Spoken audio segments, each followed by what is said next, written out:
Hey guys, have you ever watched those videos on YouTube of people painting live animals and thinking, how the heck did they do that?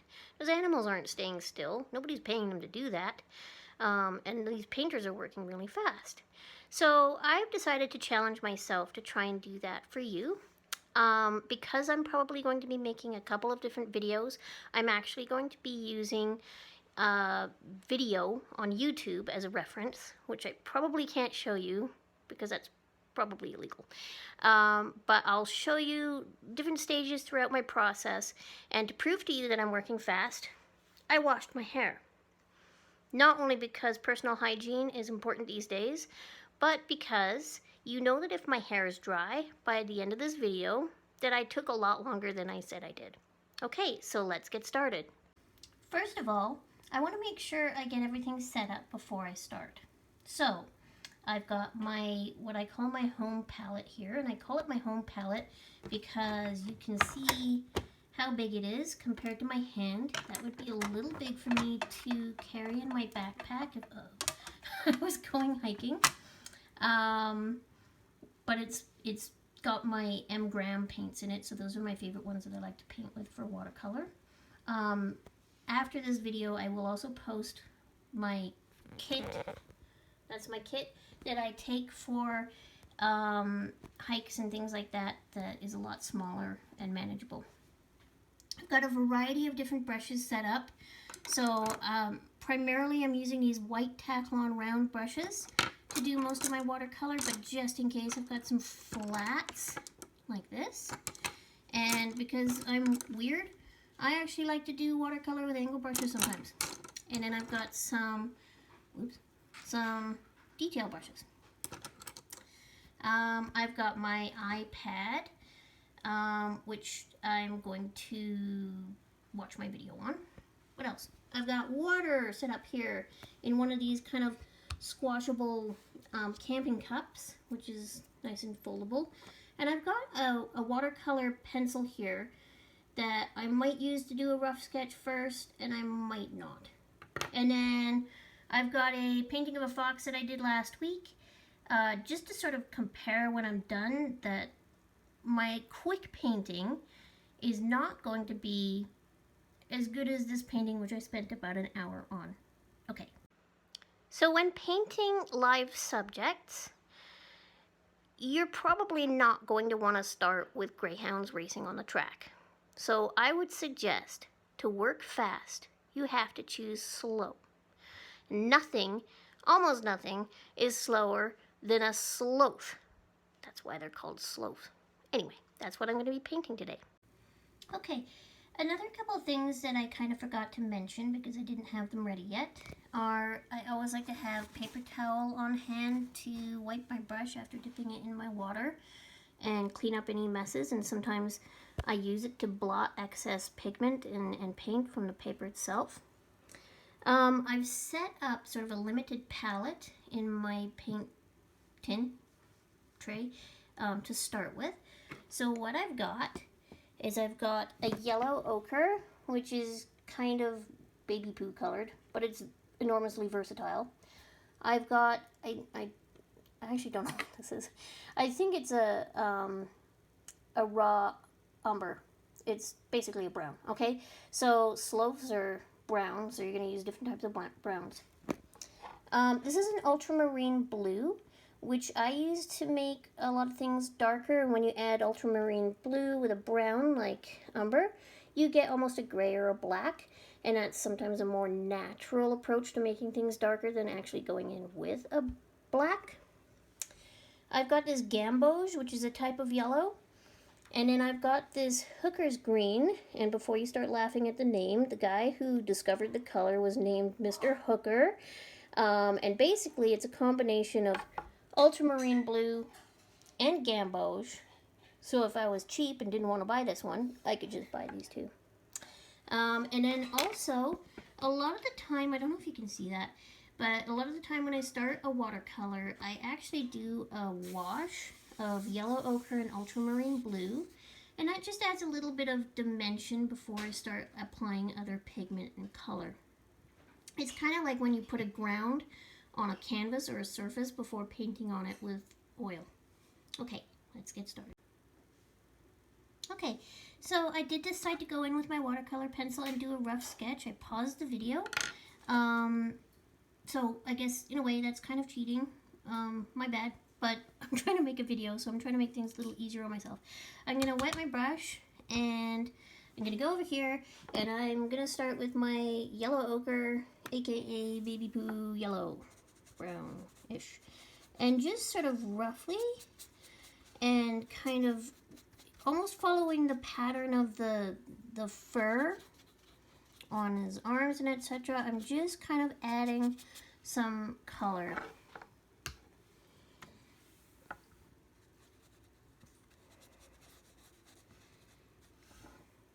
Or pigment, if you want to use fancy art talk. And it's a little hard to kind of see what I'm doing because I'm not actually looking at the paper that I'm painting on. I'm looking through the little rectangle on my camera. Anyway, I'm trying. The center's trying. Give her credit. And then I'm going in with the tree and just doing some rough. So now I've got some color on there, and a big part of the watercolor process is waiting for layers to dry. They don't take a long time to dry, but you do have to wait for them to dry because if you go in with more pigment, it's just gonna kind of bleed out and make a big muddy mess. And that's kind of why I like watercolor. It's because when I go hiking and I sit down, it's really chill. It's kind of just meditative and relaxing. I paint a layer and then I sit and enjoy the sunshine for like 10 minutes while it dries, and then I paint another layer. So I'm going to metaphorically go sit in the sunshine and enjoy my view while I wait for this to dry, and I'll come back. Alright, so I put in another couple of layers of the umber and then that hooker's green just to sort of add a little bit more definition. And now what I'm going to do is I'm going to kind of make this positive area pop a bit by filling in the negative painting, or the negative space, and I kind of gave it away. This technique, when you fill in the negative space first, is called negative painting. It's not really quite negative painting because I have put some stuff here, but anyway, I'll show you what I mean. So I'm probably going to go in with some of my ultramarine, and then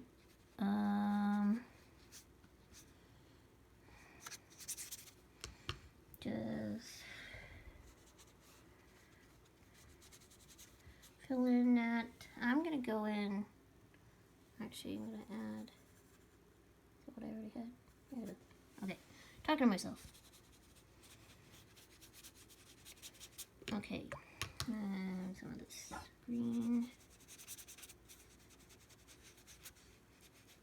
Not super precise or anything.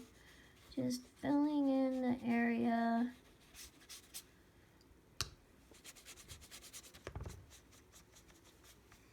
And I can make changes to that later.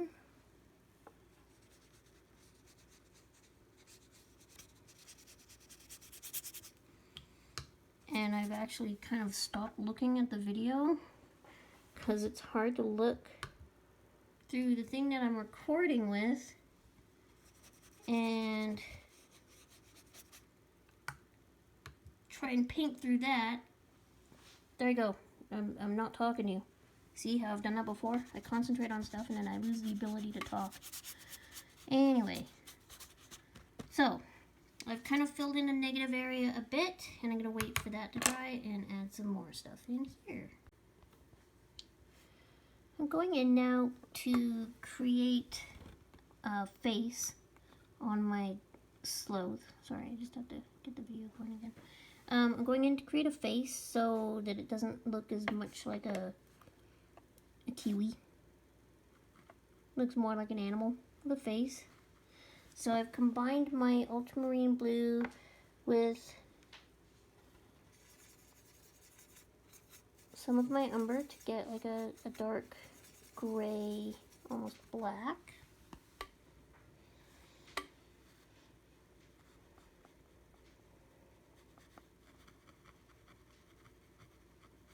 and working quite. He has like really cool 60s mod hair. He looks like, you know, he should be riding a scooter in Quadrophenia. And if you don't know what that is, I can't recommend it for you because it's restricted. But it's a good movie.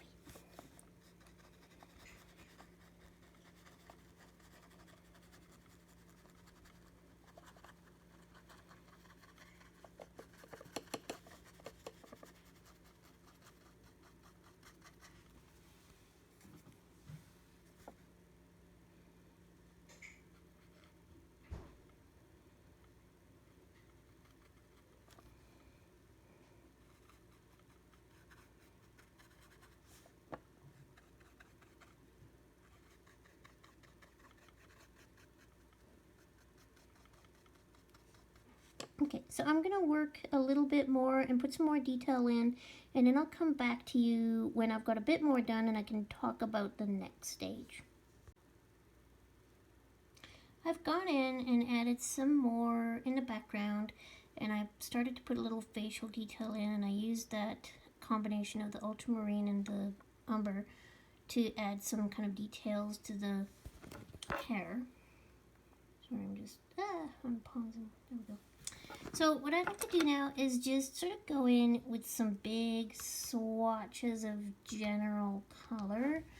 And I'm going to go in with this sienna, I think, which is a bit of a warmer brown than my umber. More of a tan, I guess, or auburn. Just to sort of, I don't know, add a bit of depth.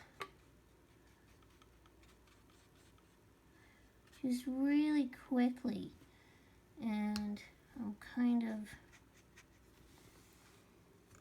I'm a little antsy because I want to get the fur in place so I can start doing its big gnarly claws.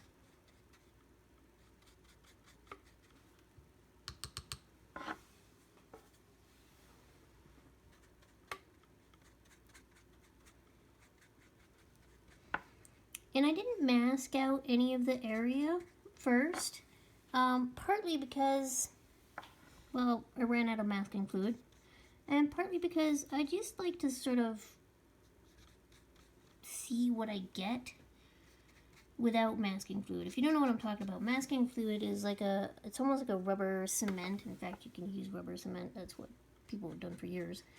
And you put it on, and it leaves areas.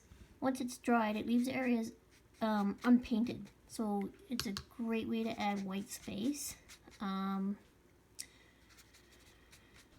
it would have been a really good way to do some of the sort of white hairs, but probably what I'll do is once I've kind of got my painting, I'll probably let it dry and actually go in with some pencil crayon and a white gel marker to bring some of those whites out.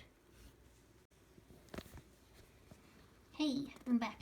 So I've gone in and put some more stuff in. I've started to create the face, and I kind of noticed that I was doing his arm up here, and so I had to sort of fix that a bit. So I've put some extra green stuff here to make sure that people know that this is the tree and not his arm, or her arm. And what else did I want to talk about? I've probably made the arm a bit too skinny here. So again, once it's dry and I go in with my white or light colored pencil crayon, I can make the hair fluff out a bit more to make that create the illusion of a bigger arm. I probably am going to let this dry at this stage and then go in with my other mediums, and that's absolutely okay. You can turn your sketch into a mixed media piece with pencil crayon. Actually, soft pastel works really well, but I'm not going to put soft pastel in it because I don't want it to get on my fox over here. Really any kind of medium. You can go in with felt pens afterwards. I'm going to let it dry thoroughly. But as you can see,